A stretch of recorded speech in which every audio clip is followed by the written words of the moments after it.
You could be walking into a disaster, literally. Wildfires, earthquakes, and floods, unjust risks. They can affect your home's value, insurance, and even your ability to sell it. Today, I'm sitting down with Ted Stefanos, VP at HomeGuard, to break down new fire, earthquake, and flood laws that impact homeowners, hidden risks, NHD reports that could save you thousands, and how to protect yourself before you buy and sell. Now stick around. This could save you big.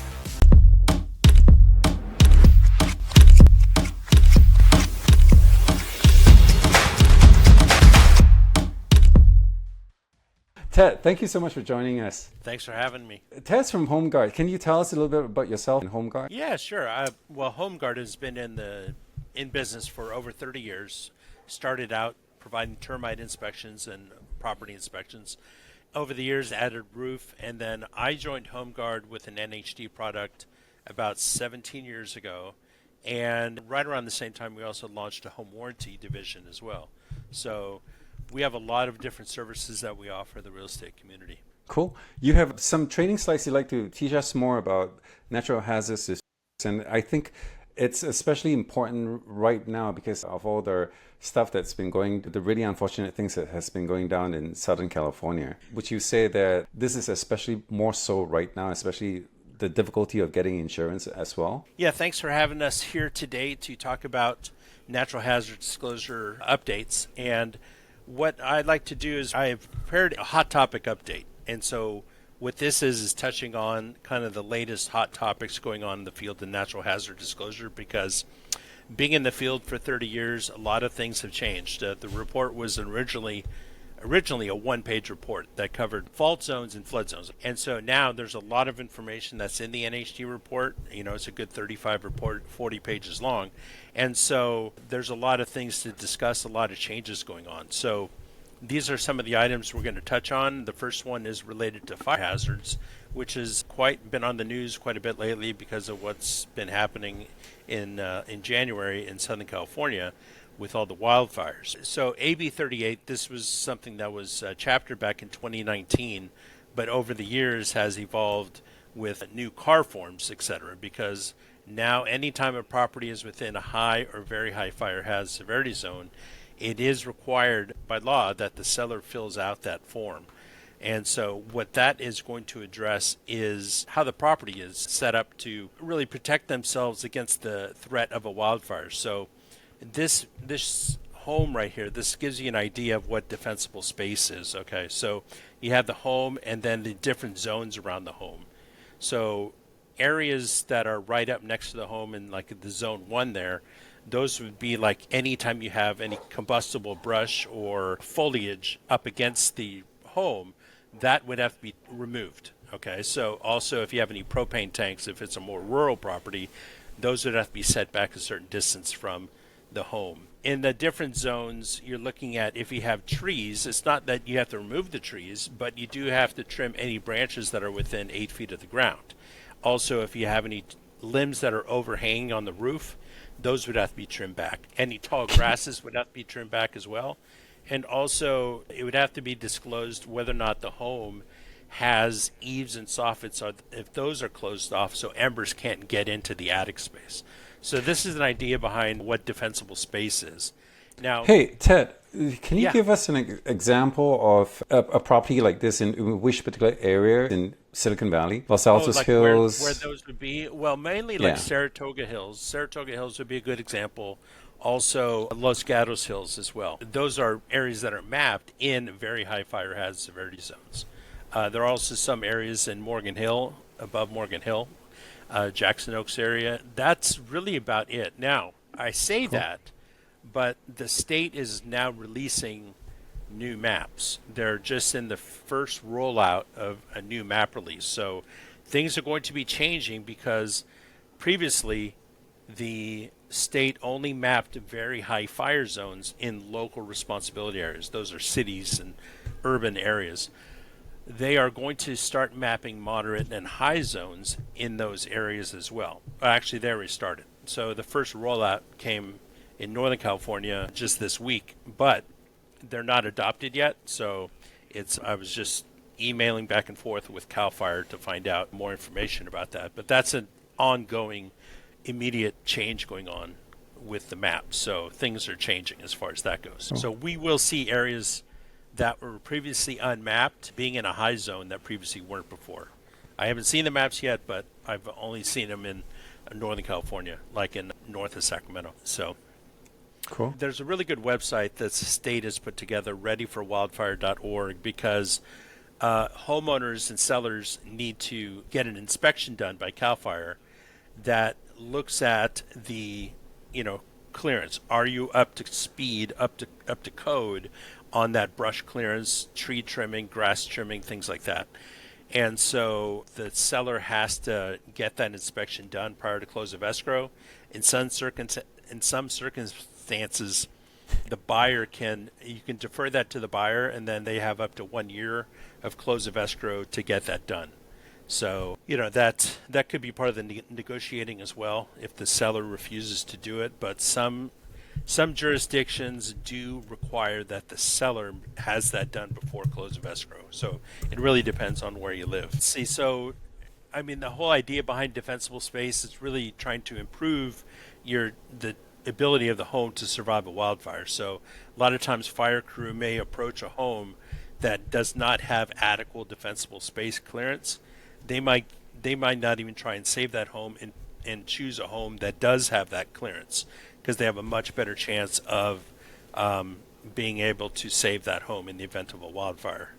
And so also there's local ordinances in place. There's vegetation management ordinances that differs from city to city. So that has to be evaluated as well. Ted, I have a question. Sure. Did I hear you right that you need 8 inches of the space between the structure and the tree that have to be trimmed? Right. Well, it also does depend on the type of foliage or tree as well. So I'm not saying that you have to remove every tree on the property, but if you do have trees on the property, you can't have low-hanging branches, or you can't have limbs that are overhanging the roof. Those would have to be trimmed back. Understood. Okay. Yeah. So the next item to discuss is new seismic hazard maps. So in Contra Costa County, we had several new maps took effect in November. And so these affect much of Contra Costa County, especially western and southern and central Contra Costa County.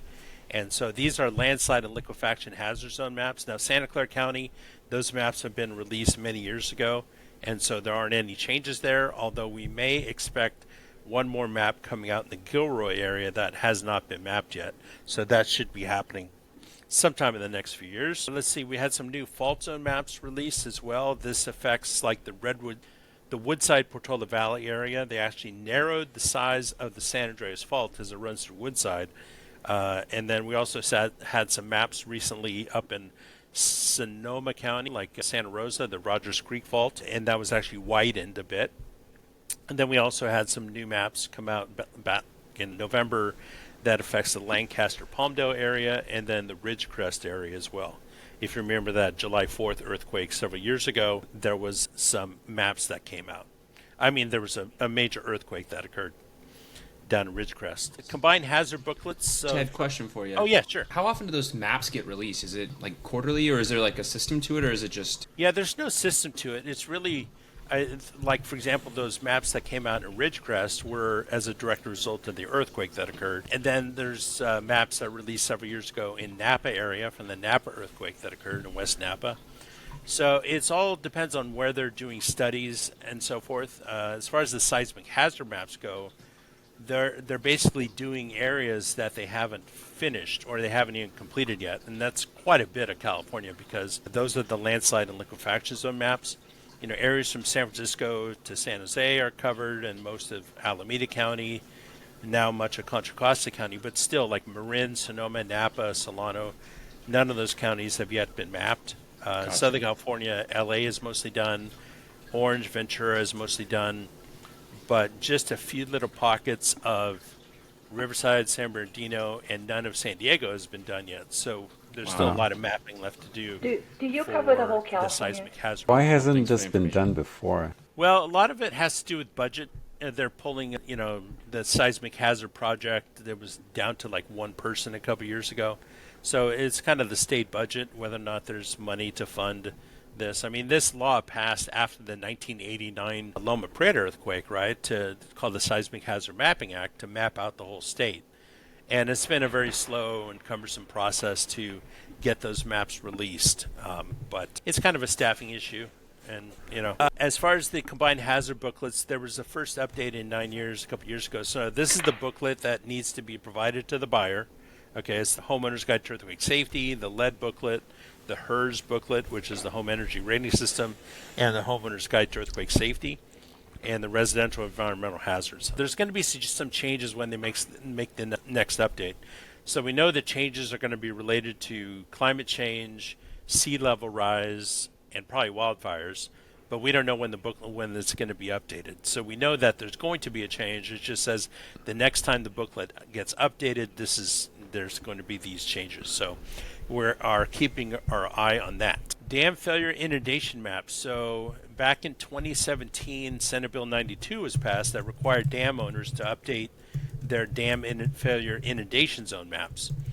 And so far they've updated 818 different reservoirs. So the project is nearly completed. There's only about 100 or so more reservoirs left to map that haven't been updated.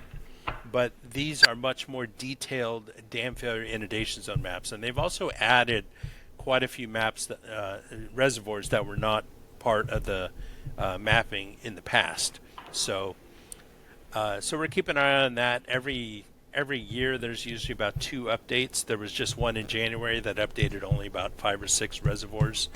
But that's something we're always keeping our eye on because of the changes. So just to be clear now, the dam failure inundation zones do not affect flood insurance. These are separate from the FEMA flood hazard maps. So sometimes you'll see on your NHD report it says no for special flood hazard area, but yes for area of potential inundation. So those are 2 totally unrelated. Well, they're kind of related, but you have one that's FEMA flood zones and one that are dam failure inundation zones.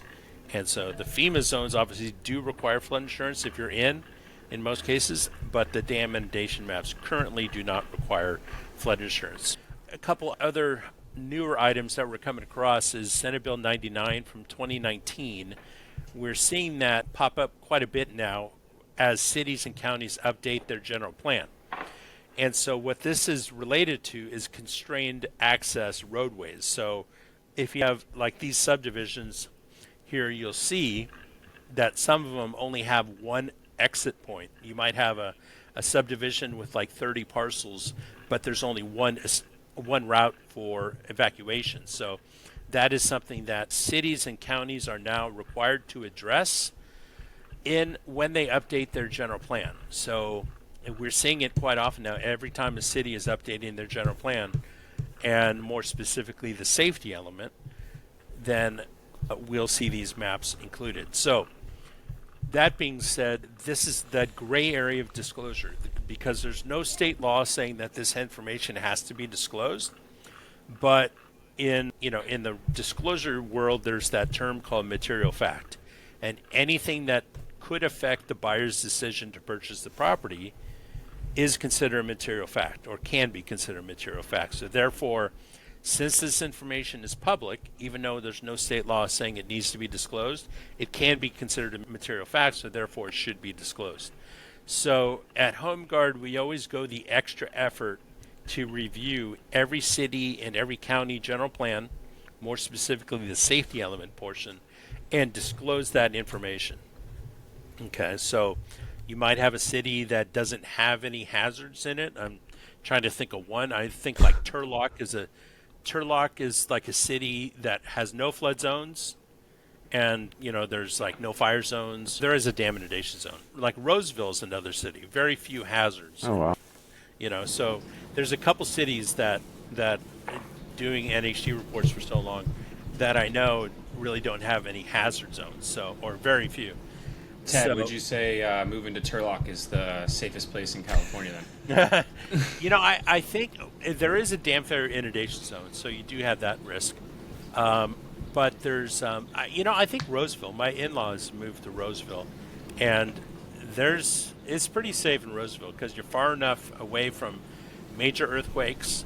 The flooding is only contained in areas right along the creeks, and you don't really have much else going on there, which is a nice thing.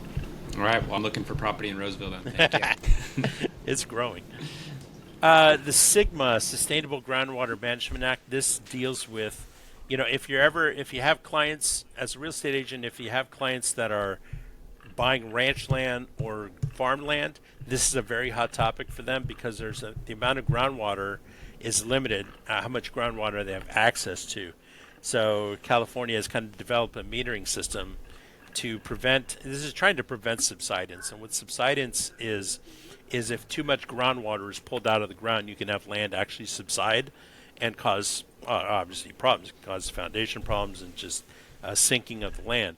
So there's that balancing act of groundwater that needs to be maintained, but still have access to, because farming and that agriculture in California takes up most of the water that we have in California. A lot of it is from underground water, from aquifers, etc. So in the drought years that we've had, especially several years ago, in the mid teens, 2018, 2015, that time we had really severe drought.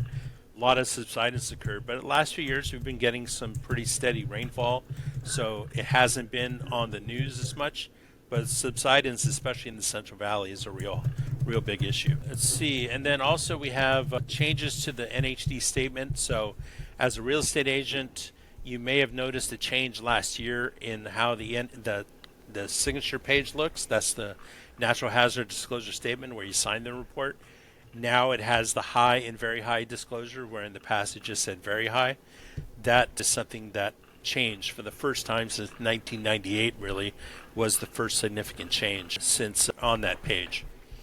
Also, flood disclosure required for rentals. So if you're dealing with tenants, this is something that needs to be disclosed to any tenant, whether they're in a flood hazard zone or a dam failure inundation zone.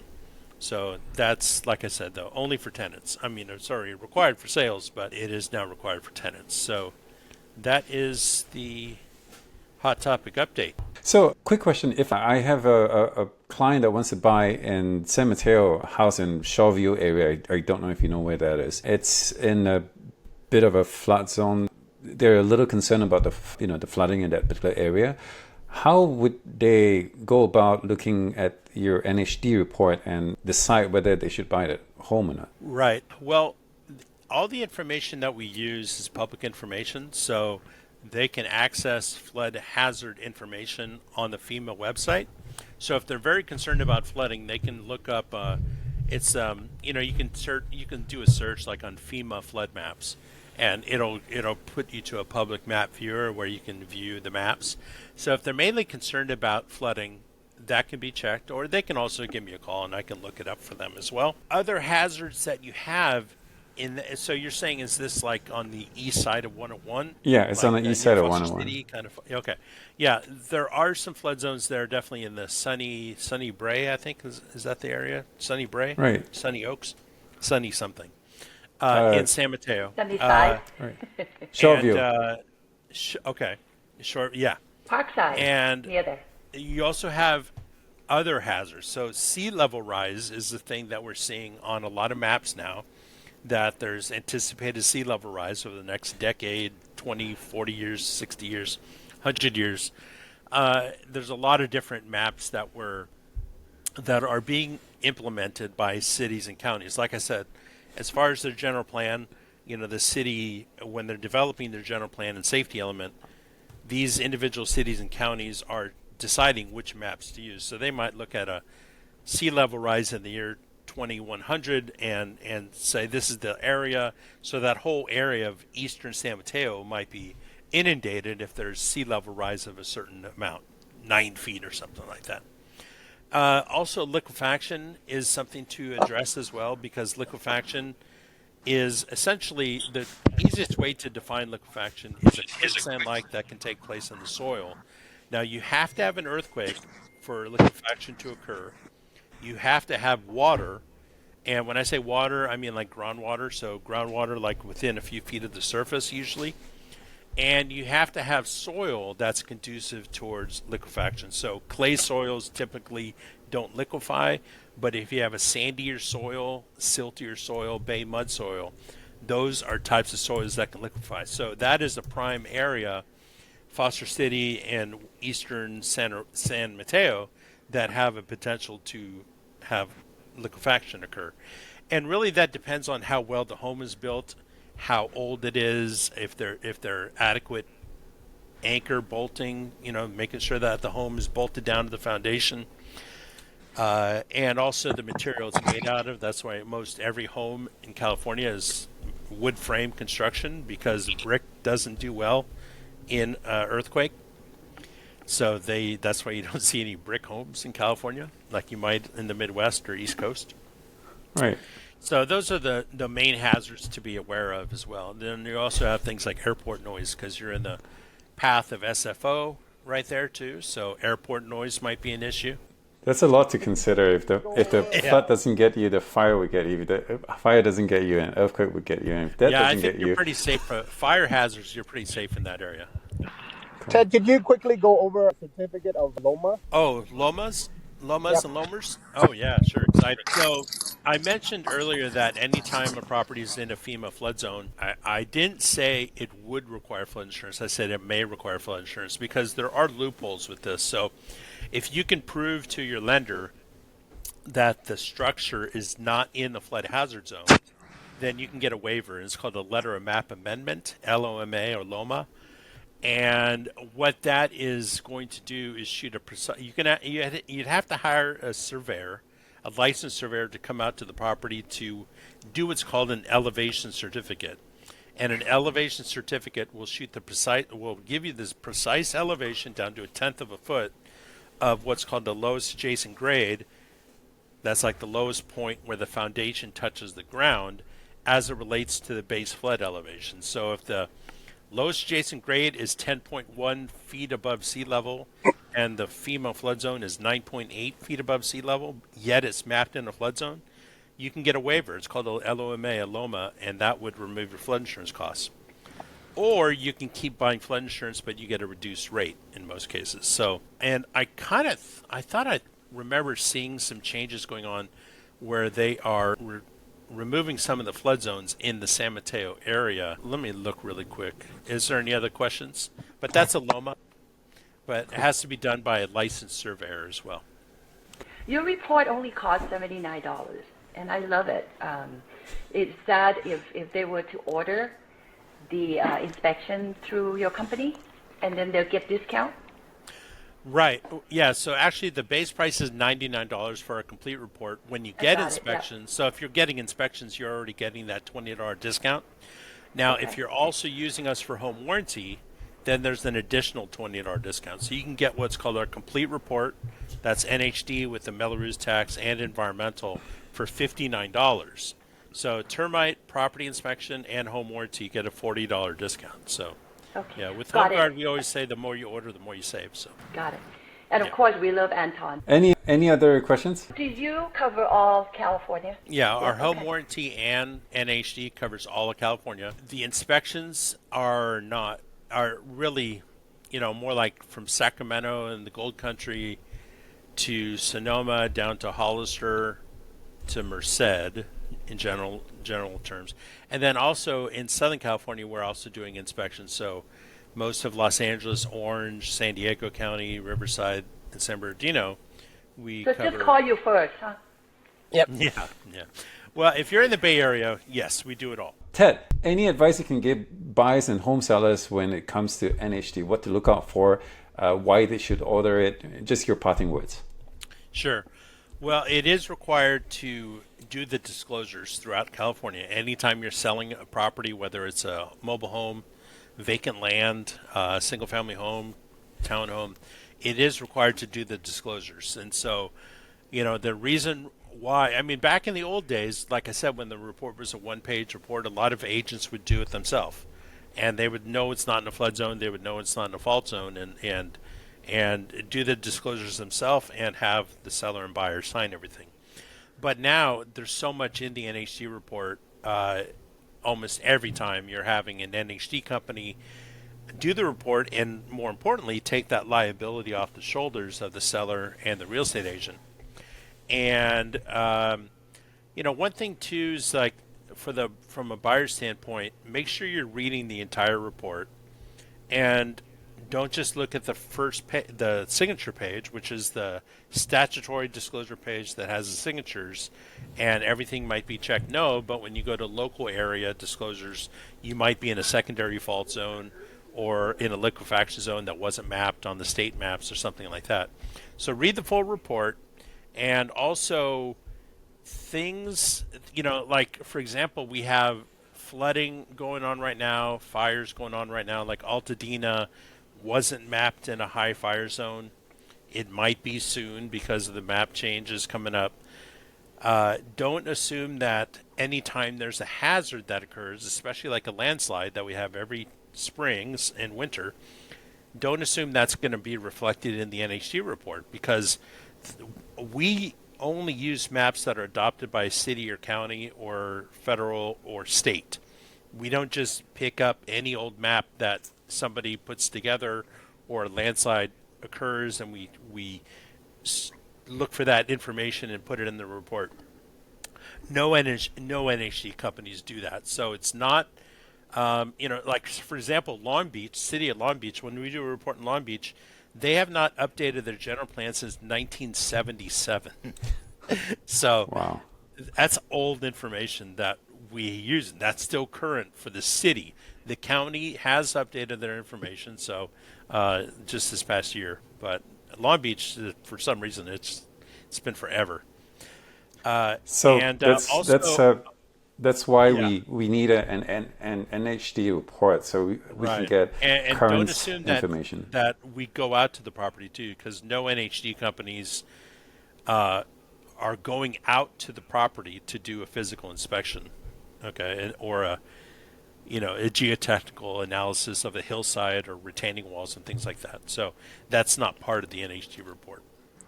I'd like to also add, take a closer look at the tax report portion of the NHD. Very important. I actually had a couple potential buyers for another agent of mine. They were all set, all ready to go, and one of the agents actually looked at the tax report, which he said he had never done, and there was actually a Melrose tax on there that nobody had calculated for, and it actually took the buyers out of the transaction because they could not afford it. So it's very important to make sure you kind of take your time, spend a little bit extra, just kind of read through everything and make sure you're providing your clients the best service, because that's what we like to do in our business. Before I let you guys go, can you talk about the Melrose tax portion a little bit and explain that? Yeah. Yeah, so a Melrose tax, and also is considered, also called a 1915 Bond Act assessment, are taxes that are funding infrastructure. So sometimes in newer developments, you'll find that those homeowners that are benefiting from those improvements are the ones that are paying the tax. So, for example, if you have, like in Silver Creek, you have Melrose taxes that a lot of the homeowners in Silver Creek, they're paying about $2,000 a year, and that's paying for new schools, new parks, recreation, fire department, police department, things like that. So we don't have too many in the Bay Area since there's not really that much development going on.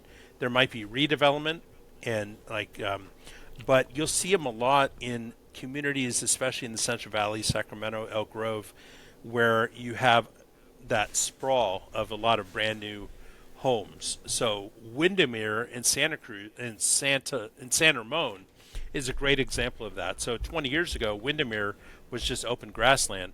Now it's a sprawling new, beautiful community with new schools, new police department, new fire department, all these new buildings, parks, recreation.